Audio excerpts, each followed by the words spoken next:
Assalamualaikum warahmatullahi wabarakatuh. Waalaikumsalam warahmatullahi wabarakatuh.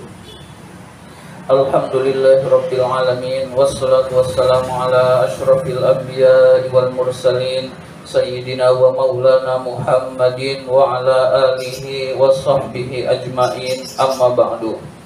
Pertama dan yang paling utama, puji syukur marilah senantiasa kita panjatkan kehadirat Allah Subhanahu wa Ta'ala yang tidak henti-hentinya memberikan nikmat-nikmatnya kepada kita semua. Antara lain kita masih tetap diberi nikmat iman, nikmat Islam, nikmat kesehatan, dan nikmat panjang umur, sehingga kita dapat melaksanakan perintahnya, yaitu sholat maghrib berjamaah dan dilanjutkan dengan menuntut ilmu.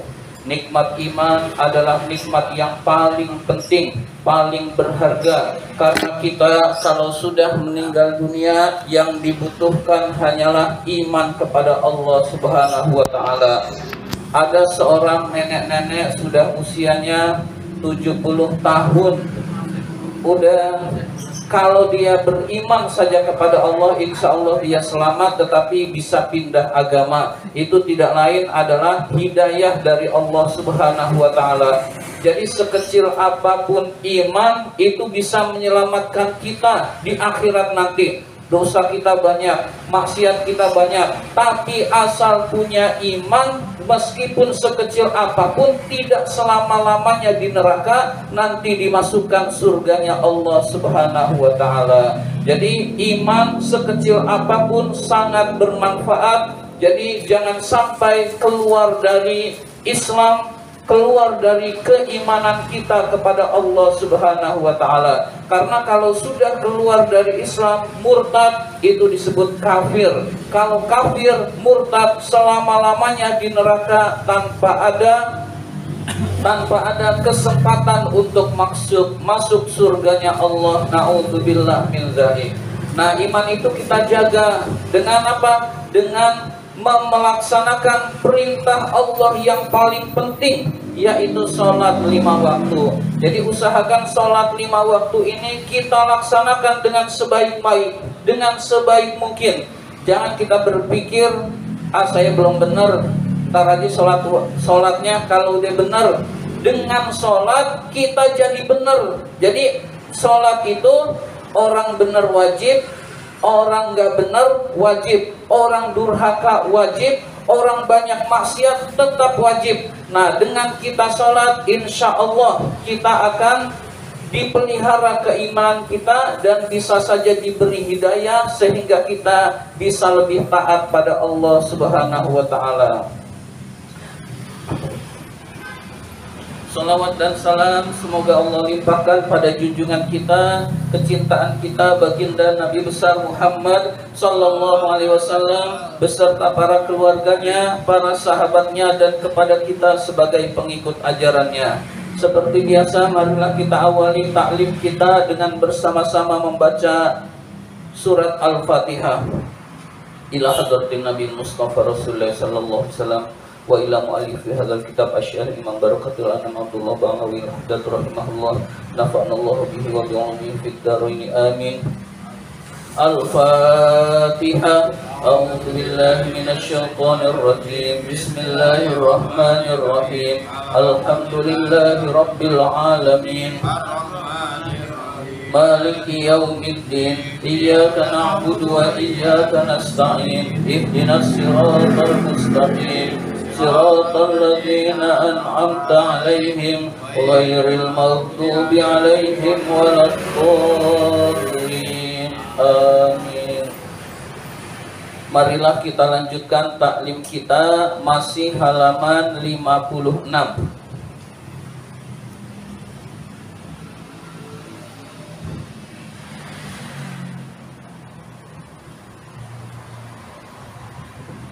Baris ke-18, baris ke-18 dari atas.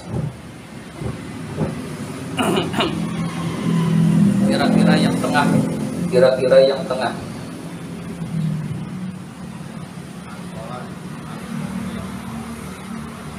Bismillahirrahmanirrahim. Wa fi ba'dil athari wa fi ba'dil athari, dan di dalam sebagian athar itu perkataan sahabat, dan di dalam sebagian perkataan sahabat dijelaskan anna qari al-Qur'ani, bahwa pembaca Al-Qur'an itu idza raqibal ma'asi, ketika dia melakukan kemaksiatan yunadihil Qur'anu, maka Al-Qur'an itu memanggilnya fi jawfihi, di tenggorokannya.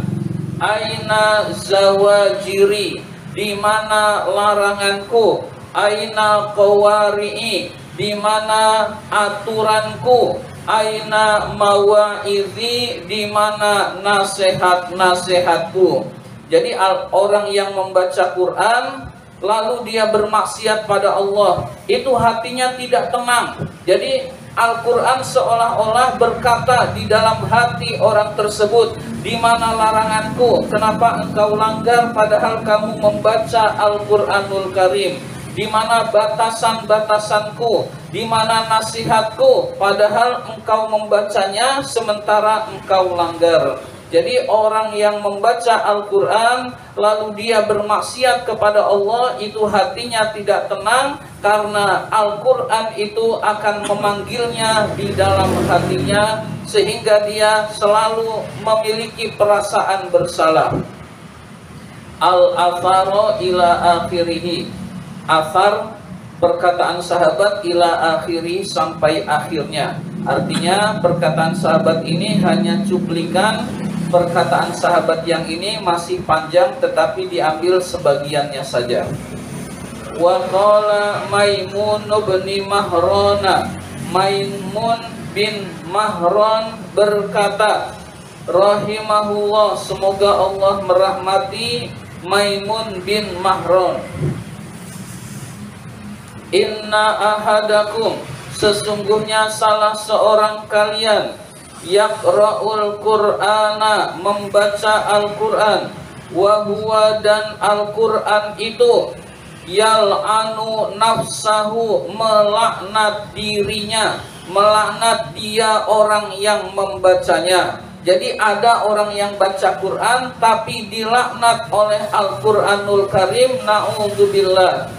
Qila lahu, dikatakan kepadanya, maksudnya ada orang yang bertanya kepada Maimun bin Mahran, wa kaifa zalika, bagaimana hal itu bisa terjadi wahai Maimun?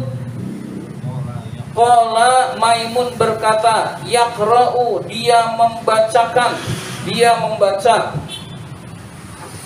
membaca ayat, fanaj'alu laknatallahi alal kazibin, fanaj'alu, kami Allah menjadikan, laknatallah, laknat Allah itu, alal kazibin, kepada orang-orang yang berdusta.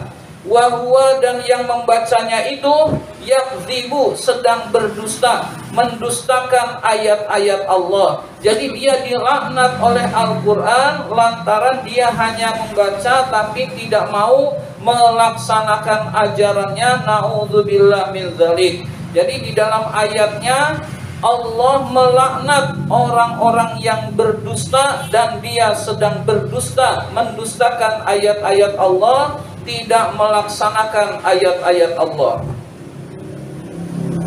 Ala laknatullahi ala zalimin, ala, ketahuilah, laknatullahi, laknat Allah itu murka Allah, ala zalimin, kepada orang-orang yang zalim, wa huwa, dan orang tersebut yazlimu, sedang berbuat zalim. Jadi orang tersebut tidak melaksanakan ajaran Al-Quran adalah termasuk orang yang zalim. Jadi ada orang yang baca Quran tapi dilaknat oleh Al-Quran karena dia baca Qurannya tapi tetap bermaksiat pada Allah. Perintah Allah tidak ditunaikan, larangan Allah dia langgar, dan dia baca Quran dan dia tahu kalau itu perintah Allah, kalau itu larangan Allah tetapi dilanggar. Artinya orang yang membaca Quran lalu banyak melakukan dosa-dosa, maka dia dilaknat oleh Al-Quran. Na'udzubillah min dzalik. Jadi solusinya adalah cintai Al-Quran, lalu senang baca Quran, lalu berusaha memahami kandungannya. Itu hati akan tenang, hati akan tenteram, lalu berusaha mengamalkan ajarannya. Nah, dalam berusaha mengamalkan ajarannya, bisa aja kita dosa, lalu kita bertobat pada Allah. Bisa saja perintah Allah ada yang kita lalaikan, lalu kita istighfar, bertobat, mohon ampun kepada Allah. Bisa saja larangan Allah ada yang kita terjang, lalu kita bertaubat kepada Allah sambil istighfar, mohon ampun kepada Allah. Itu insya Allah tidak dilaknat oleh Al-Quran, karena hatinya menyesal dan dia bertaubat kepada Allah. Al-insan mahalul khata' wan nisyan. Manusia itu tempatnya salah dan lupa. Jadi bisa saja suatu saat dia salah lalu bertaubat lagi kepada Allah, maka itu insya Allah tidak termasuk orang yang dilaknat oleh Al-Quranul Karim. Wa fil hadisi, dan dijelaskan di dalam hadis, innal munafiqa, sesungguhnya orang munafik, alladzi yaqra'ul Qur'ana, yang membaca Al-Qur'an, masaluhu masalur raihanah, perumpamaan dia adalah seperti perumpamaan buah raihanah. Rihuha thayyibun wa ta'muha murrun.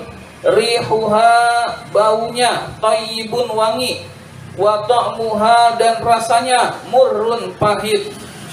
Jadi orang yang munafik membaca Al-Quran seperti buah raihanah, yaitu baunya wangi, rasanya pahit. Jadi buah yang baunya wangi, rasanya pahit, itulah orang perumpamaan orang munafik yang membaca Al-Quran. Wa fihi aidon, dan di dalam hadis juga dijelaskan, inna aqwaman, sesungguhnya kaum, yaqra'unal Qur'ana, mereka membaca Al-Quran, kama unzila, sebagaimana Al-Quran itu diturunkan. Jadi dia membaca Al-Quran, bacaannya bagus seperti Al-Quran itu diturunkan, maksudnya bacaannya benar, sesuai tajwid, sesuai ketentuan. Wa annahu la yujawizu, tetapi Al-Quran itu tidak masuk taraqiyahum, ke dalam lubuk hatinya. Jadi ada orang yang baca Quran, Al-Quran itu tidak melewati hatinya, tidak masuk ke dalam hatinya. Dia biasanya senang membaca karena mendapatkan imbalan. Jadi itu biasanya seperti itu. Jadi orang yang membaca Quran ingin mendapatkan imbalan, ingin mendapatkan kenikmatan dunia, maka kalau tujuannya seperti itu, Al-Qur'annya tidak masuk ke dalam hati. Yamruquna minal islami, mereka keluar dari Islam, kama yamruqus sahma, sebagaimana keluarnya anak panah, minar romiyati, dari busurnya. Jadi anak panah keluar dari busurnya itu sangat cepat, Nah, ada orang yang membaca Quran, hatinya kosong dari Al-Quran, keinginannya murtad, kafir kepada Allah, na'udzubillah min dzalik. Dan itu biasanya terjadi kepada orang-orang yang membaca Al-Quran tujuannya riya, tujuannya pamer, dan tujuannya dunia. Biasanya akhir hayatnya su'ul khotimah, biasanya akhir hayatnya dia keluar dari Islam, na'udzubillah min dzalik. Jadi jaga Islam kita, karena Islam itulah, iman itu yang ada di dalam hati yang menyelamatkan kita. di akhirat, di dunia, lebih-lebih di akhirat. Allah berfirman, wala tamutunna illa wa antum muslimun. Janganlah kalian meninggal dunia kecuali dalam keadaan memeluk agama Islam. Artinya keislaman kita ini pertahankan sampai akhir hayat kita. Dunia tidak akan menyelamatkan kita, harta benda tidak akan kita bawa. Yang bisa menyelamatkan kita di akhirat nanti adalah iman yang ada di dalam hati kita. Dan iman itu bisa dijaga dengan baik manakala sholat kita pelihara. Jadi usahakan sholat kita pelihara dengan baik. Insya Allah iman sampai akhir hayat tetap terjaga dari kita, hadirin sekalian. Nas'alullah al-lutfa.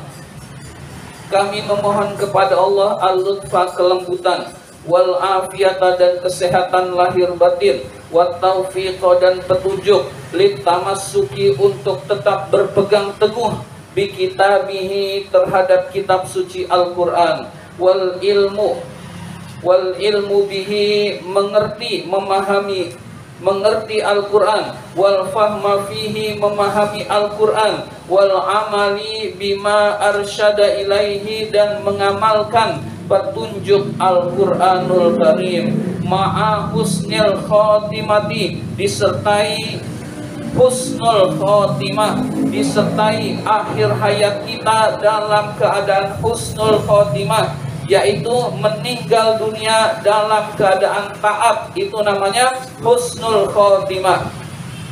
Wa husnul akibati, dan bagusnya akhir yang baik, fil umuri kulliha, di dalam urusan-urusan seluruhnya, lana, kami semua, wali ahbabina, dan orang-orang yang kami cintai, walil muslimin, dan juga orang-orang muslim. Jadi pengarang kitab ini berdoa, dan kita semua berdoa, mudah-mudahan kita semua dijadikan oleh Allah memiliki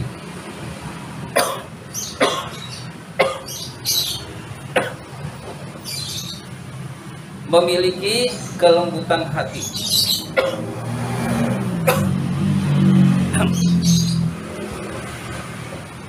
Memiliki kelembutan hati. Kemudian mudah-mudahan kita semua diberi kesehatan lahir batin, diberi petunjuk untuk senantiasa berpegang teguh kepada Al-Quran dan melaksanakan ajarannya. Selanjutnya, wa minal qurbati, termasuk pendekatan kepada Allah, al-azimati, yang besar. Salah satu pendekatan diri kepada Allah yang besar, wal fadailil jasimah, amal yang paling utama yang besar, ta'allumul Quran al-Karim, adalah mempelajari Al-Quran yang mulia, wa ta'limuhu, dan mengajarkannya. Jadi kalau kita ingin tahu apa pendekatan Allah yang paling besar, amalan yang bisa mendekatkan diri kita kepada Allah yang paling utama, belajar Al-Quran dan mengajarkan Al-Quranul Karim. Mudah-mudahan Allah Subhanahu wa Ta'ala memudahkan kita untuk senantiasa mengamalkan Al-Quran, membaca Al-Quran, dan mencintai Al-Quran. Amin ya rabbal alamin. Allahumma inna na'udzubika min ilmin la yanfa, wa qalbin la yakhsha, wa amalin la yurfa, wa du'ain la yusma. Rabbana atina fid dunya hasanah wa fil akhirati hasanah wa qina adzabannar. Wa sallallahu ala sayyidina Muhammad wa ala alihi wa sahbihi ajmain, walhamdulillahi rabbil alamin. Terima kasih atas perhatian. Mohon maaf apabila ada kata-kata yang kurang berkenan. Wabillahi taufiq wal hidayah. Wassalamualaikum warahmatullahi wabarakatuh. Waalaikumsalam.